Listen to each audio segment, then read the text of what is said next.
kun menen kuuntelemaan jotain tämmöistä konserttia, missä mun työtä on lavalla, niin ne on aina erityisiä hetkiä. Olen Elina Kaljunen, viulun rakentaja. Olen yksityisyrittäjä Helsingissä. Rakennan uusia soittimia, viuluja, alttoja ja selloja ja korjaan, huollan ja restauroin vanhoja soittimia.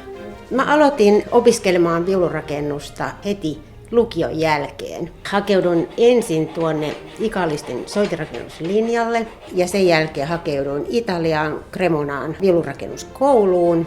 Cremonassa 4 vuotta opiskellaan saman opettajan kanssa ja mulla oli onni saada silloin Giorgio C-opettajaksi, joka oli itse meritoitunut aikoinaan Cremonan viulunrakennuskilpailussa. Ja sen jälkeen sitten mä hakeuduin Lontooseen opiskelemaan restaurointia ja soitinten korjausta ja pääsin hyvään verstaaseen, John Dilworthin verstaaseen sinne töihin. Ne on ollut tämmöisiä vähän onnenkantamoisia siellä uralla. Mä olen vahvasti käsityöläinen ja ollut sitä pienestä pitäen. Mulla on semmoinen tunne, että tämmöisiä käsityöläisammatteja aika lailla arvostetaan nykypäivänä, että todella harvat lähtee tämmöiselle uralle. Mäkin olen ollut yksityisyrittäjä kaikki nämä yli 25 vuotta melkein, että siinä tarvitsee olla hirveän sinnikäs. Ihan vaan uskoa siihen omaan juttuun vuodesta toiseen.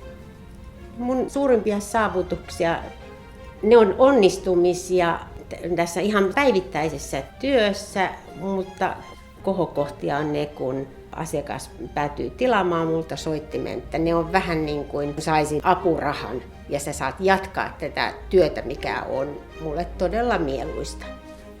Mä jokaisen soittimen, joka tulee mun verstaaseen, kokeilen ensin ja siinä vaiheessa ennen kuin luovutan sen, myöskin soitan sitä sillä tavalla, että mulla on tuntuma myös siihen, ei pelkästään, että se näyttää hyvältä, vaan että se myös soi hyvin.